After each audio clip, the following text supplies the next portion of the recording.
There's new the rocker, heavy metal like a locker, till she heard in the word something that would shock her. See it and believe it, bub. Only next week on the 700 Club. Just watch it. Recycling a glass bottle saves enough energy to run the TV you're watching for 1 full hour. Recycle. It's the everyday way to save the world. They were destined for each other. Clark Gable, Vivian Leigh, Gone with the Wind. Monday night at 7 on Fox 29's Prime Movie.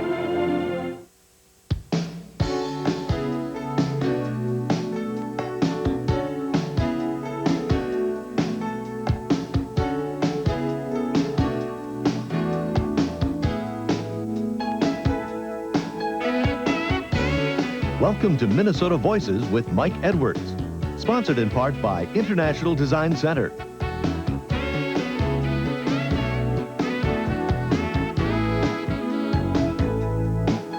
Welcome all to the program. Nice to have you along here on Minnesota Voices. The goal of the program, of course, every week is to try to bring together a variety of people to talk about various issues of the day. And sometimes we're a little more focused than others. In this particular case, we're going to talk about relationships and gender and men and women.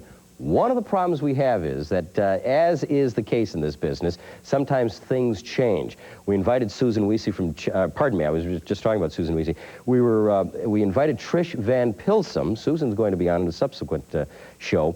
Trish was going to be on the program from Channel 4. They did a series on rape and violence and recidivism. And she was called on assignment. She can't be on this program, but she will be on a future program, so we look forward to that. In the meantime, we welcome the guests that we're going to be on with her, and they're still here. Dr. Bob Dramel is here. Dr. Bob is in family practice, has been in that for a number of years. You may have heard him on KSTP Radio with Ask the Doctor. He was doing that for a number of years, and as a result, won an award from the Minnesota Medical Association, and that is the Communicator of the Year Award. So we congratulate him and welcome him to the program. CharlieHurd is with us. He drove through a lot of fog to do this program, and he is up from Mankato. He is the Minnesota representative for the National Coalition of Free Men. It's 3 men talking about these relationships, but I want you to bear with that, and we will have Trish on another program at another time. But I want to find out about that association. As I mentioned that name to somebody the other day, they said, "Oh, no, not another one of those. What is that all about?" And I'm not putting you down for it, but that was the immediate reaction. So tell us about the association and what your concerns are. Well, we're another special interest group of sorts, and I guess there wouldn't really be a necessity for a coalition of free men if there weren't other groups that are just looking at, let's say, in particular women's issues. And if you start to look around a little bit, you'll find that there are many issues that tend to affect men much more than women. And it's our mission to bring those to the public's attention. And one thing in particular is the high mortality rate for men. Men, you can expect to live about 7 years shorter period of life than a woman would. And there's a number of factors that enter into that, and we try to bring those factors into the public. Mm-hmm. And there are also issues for fathers in divorce. I think that's a real big concern of ours, that they are estranged from their children and feel that the social systems don't really help them in that way, and in many ways hinder men in their relationships with their children after divorce. Is it the attitude of the association or the coalition, the women are getting a lot of recognition for the problems that they have? Where's ours? Me Too? I think there's some of that there. That I mean, when the Minnesota legislature met last spring, there were something like over 200 women's groups that went and lobbied one day, and I think we kind of felt left out. So we basically, I think somebody needs to represent the interests of men. And it's always been, though, that the argument has been that men have already had their viewpoint heard, and that's the status quo, so the women are joining in. Aren't you seen as something that's reiterating what is already there? Certainly that's an argument, but if you talk to legislators, they feel that they're representing all the people. And so when they hear from one particular lobbying group, such as the women, and they don't really hear from a lobbying group of men, it's kind of like we don't really get our story told. And that's what we're interested in. And this has come out in laws that have been formed, such as the domestic abuse laws. The law is totally written for women. It does not even define a male as being possible as a victim of domestic abuse. And the result is that there are just very few facilities for male victims of domestic abuse. And our statistics show that there are a substantial number of male victims of domestic abuse. We discussed this on a previous program, and it appears on the surface that the numbers of victims of domestic violence, number of men in domestic violence, is minimal, is so minimal that it's negligible. Well, that's certainly the position that's held by a lot of advocacy groups, but they have really no reason to listen to men because their program is defined for women, and I guess it's in their interest to you know, make the men's problems seem smaller. I guess I was watching a show called Cops the other night, and two policewomen were coming in and arresting a couple in the bar, and they immediately went to the guy to put the cuffs on him, and the woman started to jump on the police and actually, you know, beat away at him, and they continued to try to put the cuffs on the guy. And I think that's the kind of prejudice that we have to deal with, that, I mean, women can and are very violent at times, and we just don't see that. We kind of say, well, you know, they aren't really going to hurt anybody, but they do. Do you have any certain numbers of people that have come forward or something? Mike's saying negligible. Yeah. Is there, I mean... Well, I have people call me quite often and tell me about stories of abuse. I think one of the most heartrending stories was of a man about my age and a little bit smaller than me, about a 5'7", and he just, you know, didn't appear like he would really be able to defend himself. And there's a lot of men that aren't big and strong like me or Mike there. You left me out of it, Charlie. It's all right. But he told me he couldn't leave. He had 3 or 4 children, and the wife was abusive to them too. And he had tried to divorce. He talked to the social workers. They said, you're never going to get the kids. And so he stayed in the marriage in order to protect his children. And you've got a situation there. What's he going to do? I mean, if he fights back physically, she's probably going to call and have him arrested.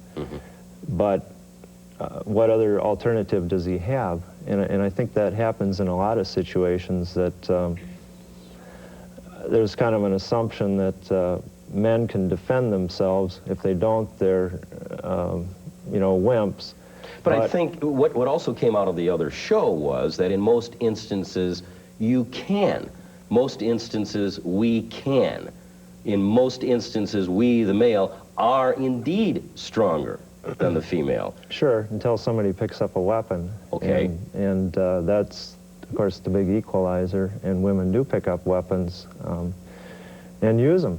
And we've got like 13 men that have been killed in the last year in domestic disputes in Minnesota. And that's a figure you're never going to hear in public very much, because the advocacy groups against domestic abuse never mention the male victims. I mean, they can mention 27 female, but those 13 men are invisible.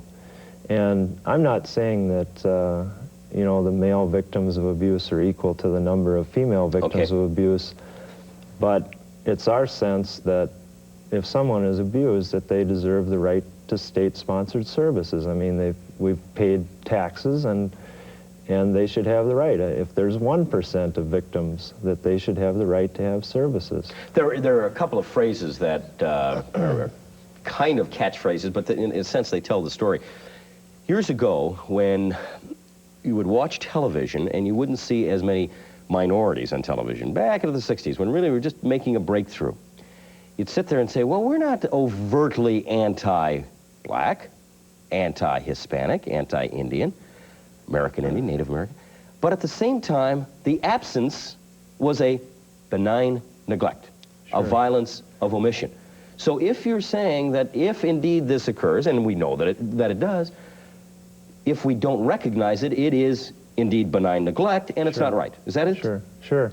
Are you at risk for hurting, obviously this is a minority group of abuse, would be men. Are you at risk for hurting the majority cause by bringing out the minority cause? You know, in other words, are women's groups objecting to you expressing this minority opinion because it may hurt them?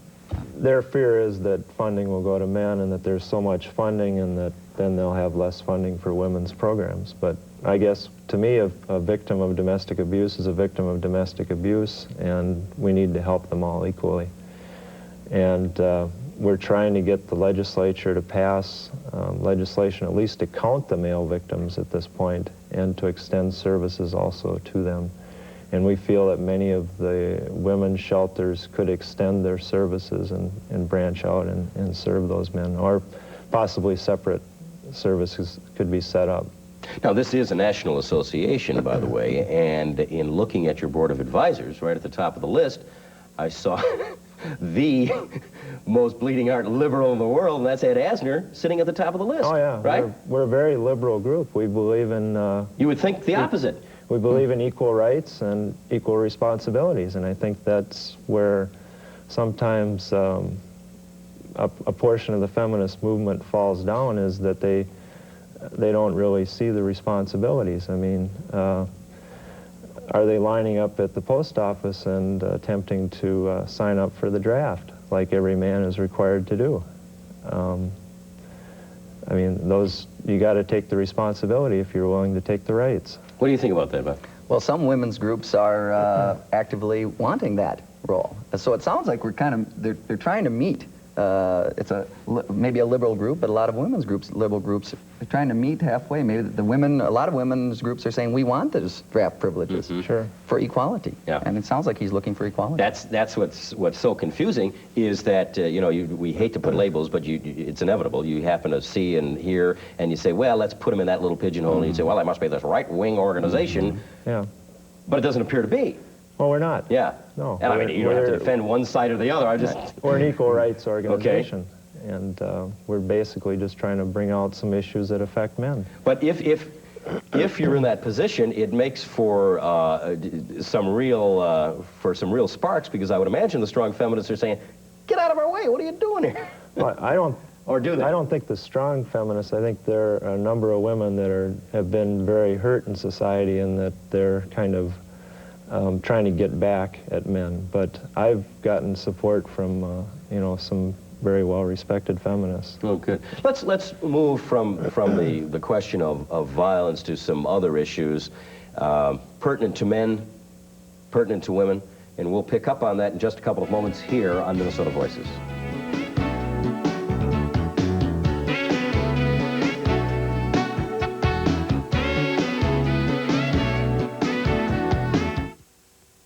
Sunday on Fox 29 at noon, it's Walt Disney's unforgettable animated adventure, Are we good guys or bad guys? Robin Hood. Then, it's a red-hot race for sheriff. Yes, sir. I'm right on top of it. 10-4. Cast a Vote for Laughs with Andy Griffith and Don Knotts in Return to Mayberry. And at 4, Sybil Shepherd, Robert Downey Jr., Chad Cesar. An afternoon of fun, Sunday on Fox 29.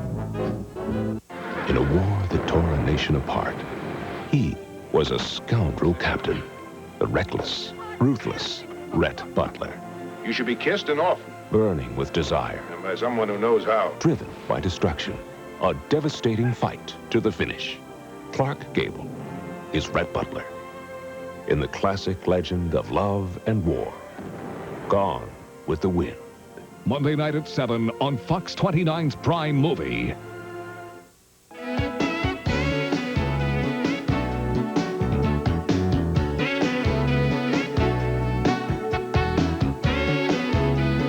We continue here on Minnesota Voices. Dr. Bob Dremel is here and Charlie Hurd. Charlie is the state representative of the National Coalition of Free Men.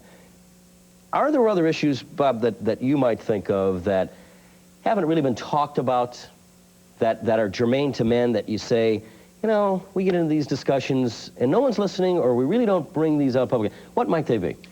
Well, one that you mentioned that I really picked up on, and it's, I think, where men are definitely majority victims, are in the courts with rights of custody for children and rights in seeing children. It's, the assumption in courts is that because a woman is a woman, just on the basis of that sex alone, that they should be the caregiver, and I think that men are majority victims there, and I think that's a big problem that men are running into. That's not to belittle the problems that women are facing in the courts either, right, with getting alimony or child support payments. The problem is many times, I think, that if you do bring up these type of issues, right away it's thought that, well, since you feel that way, you must be against the women's issues as well. And I don't think they necessarily have to be. I think you have to be able to stand back and look at it as a person rather than man or woman and say, what's equal? What's fair? Fair. There's the word. I don't know if anything will ever be equal.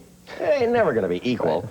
And maybe it shouldn't ever be equal. Right. It's like an equation out there. What you do to one side of the equation, you do on the other side of the equal signs. But fair is really the word. And fair for all parties concerned.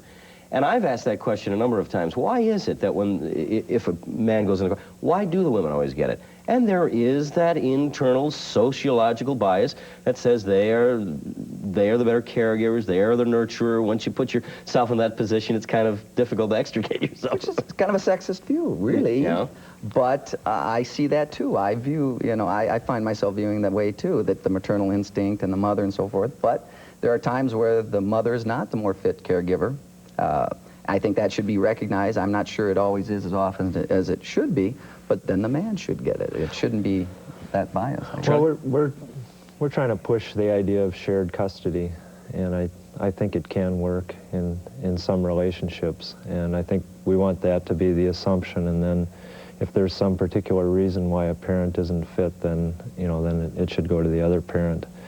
But let's face it, the marriage was one thing when it was together, and in most marriages the man is the major provider of the monetary part of it, and the woman is the caretaker of the children.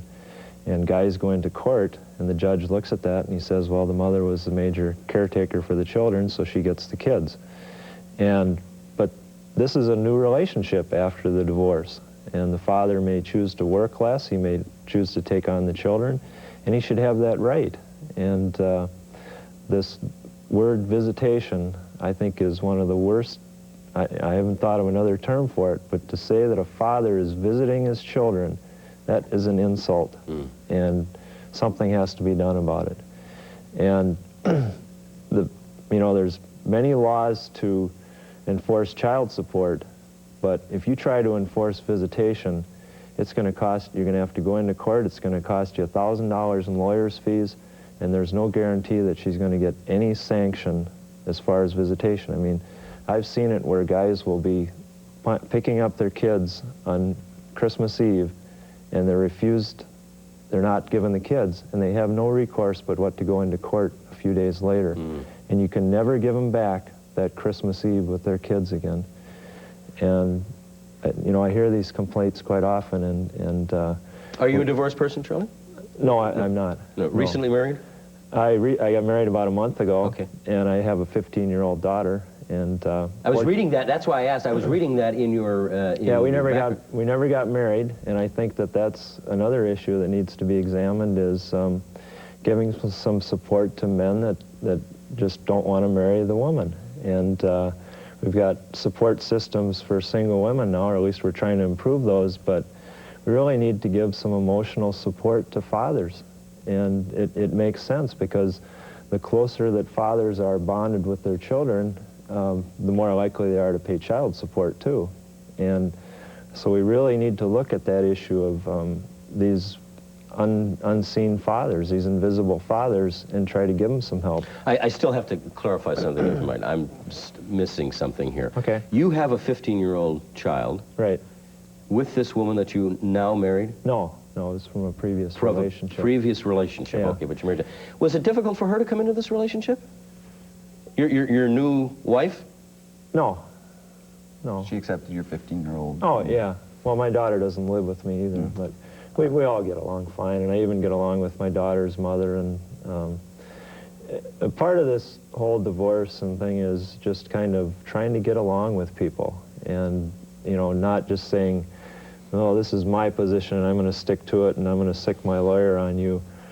And I don't know if the mediation is going to help, but we really need people to look at the big picture and say, you know, what's the good for all of us? What's for the good of our kids? You know, is this fighting really going to, I mean, this fighting is going to it destroyed our marriage, and now is it going to destroy our kids after the divorce? And so, and I don't know how you stop people disagreeing with each other, but...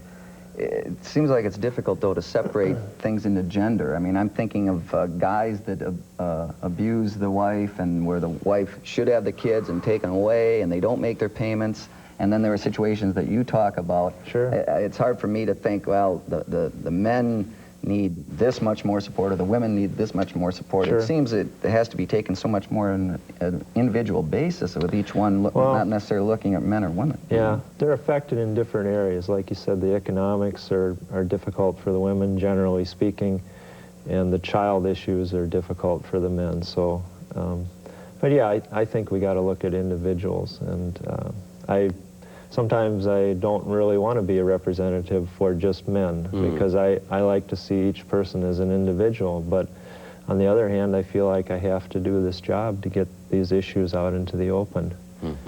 Do you see any more, Bob, as a physician, do you see any more strain on marital relations in your group, in amongst physicians than elsewhere, perhaps? Oh, there's no doubt about that. We have higher rates of divorce. We have higher rates of suicide, higher rates of alcohol and drug abuse. That's all probably from stresses, plus accessibility, as a matter of fact, to drugs and so forth. So it's a straining time, the process of training to be a doctor.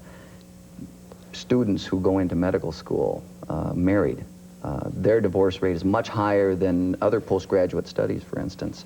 The training period, where I went to family practice training in Santa Monica, California, we 8 residents for an entire hospital. So we pulled some weeks. I pulled 1 week where I worked all the hours but 40, where some people normally work a 40-hour week. And that's unusual, but that goes into the training with doctors. So it takes a stress on family life and on marriages and relationships.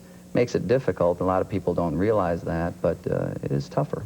I understand it's very tough for dentists as well. Dentists told me one time a couple of years ago that, certainly not to minimize your problems, but they said it's even higher for dentists, because everybody hates the dentist. To a certain extent, you may respect the doctor and say, oh, help me, doc. The dentist, oh, geez, he's going to hurt me. He said, we go through this day in and day out. We're hated. We walk in a room and, oh, here comes the dentist. Isn't that awful? Well, I get that with pap smears, I'll tell you. Do you? Women come in saying, you know, I dread this, and I say, well, if it's anything like when I have to go into the dentist, I know that the best feeling I have is when I walk out of the office. So I tell them that. It'll be over in about 5 or 10 minutes, and you'll have a great feeling because you'll be able to walk out of the office. Is the strain on the physician because of the hours and the demanding hours, or the look at life and death and... I think that combination, because you do see that daily. Every decision that I make in an office, even a cold, it sounds trite, but even a cold, you have a potential that something else can be going on. And I was taught as a doctor, you always have to suspect the worst when you're examining someone. Don't necessarily tell them, but if someone comes in with a sore throat or something, you want to make sure they don't have a tumor back there. You want to make sure they don't have something life-threatening. So even on little day-to-day things, we see that. But certainly with hospital work, the life and death decisions are there much more prominently. To anticipate. That takes a toll. Yeah. We're going to take a little break. We'll come back. We continue the conversation here on Minnesota Voices.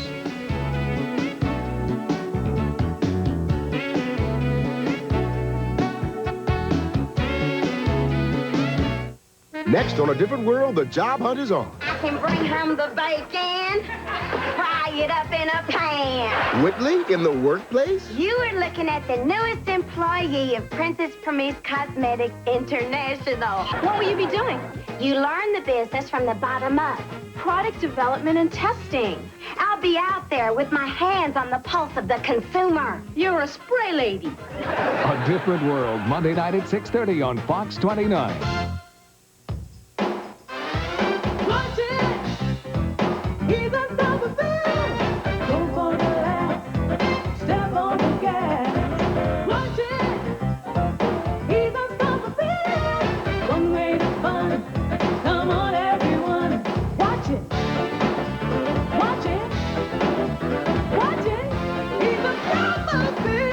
The Cosby Show, weeknights at 6.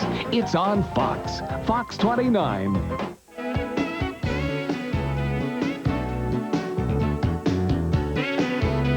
We continue here on Minnesota Voices with Dr. Bob Dremel and Charlie Hurd. And once again, if you weren't here at the open of the program, we invited Trish Van Pilsum from Channel 4, a reporter over there, to join us in this conversation. She did an extensive series on rape and violence against women and the recidivism rate, and she was not able to make it today, but she is going to be on a future show. So here are three guys talking about these problems, and as Dr. Bob just said, it would have been nice to have the woman's perspective. We'll do it at another time, but it's just us guys sitting around the television set here talking about these things. Yeah. Yes, exactly. I wondered, you talk about strain on the physicians. Indeed, there is a strain on all people to make it out there. First time in this generation with two people having to work to really absolutely make it. I mean, for the most part, there are two income earners out there. But you go back a little bit, and the pressure's put on our dads, and to a great extent, obviously on us, to say, you're the guy, you've got to go out and earn it, and if you don't, there's the pressure that you're somehow not quite as competent, not quite as capable, not quite as good. Charlie, you're smiling. You probably heard the comment before. Well, I was thinking about this on the way up. I mean, we can't all be Jack Morrises. I mean, Yeah. we can't all be the guy on top. And if you look at the looks on the Atlanta Braves' faces after they lost the World Series, I mean, they were devastated.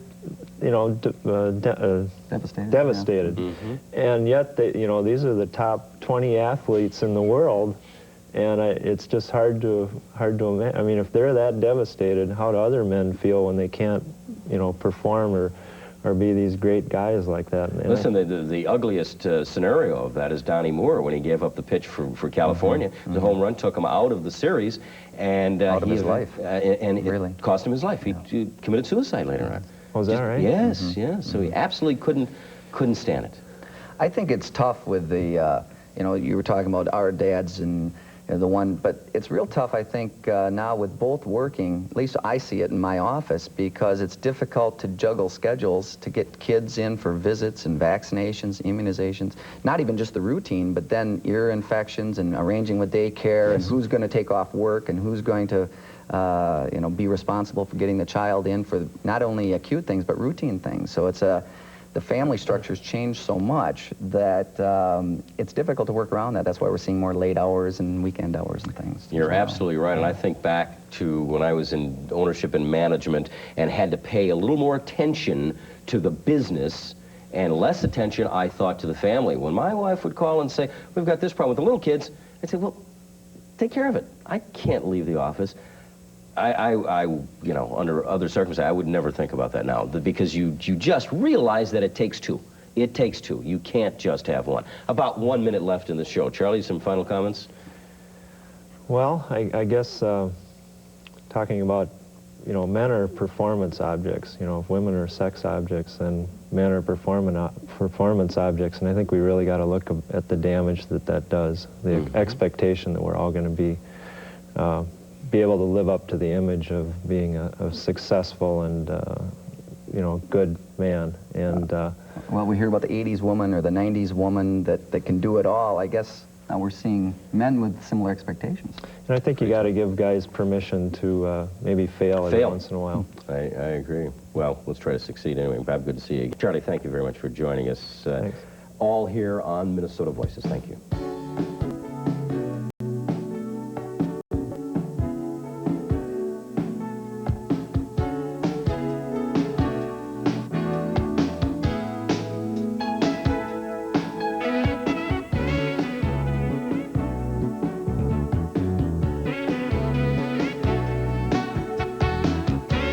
Minnesota Voices was sponsored in part by International Design Center.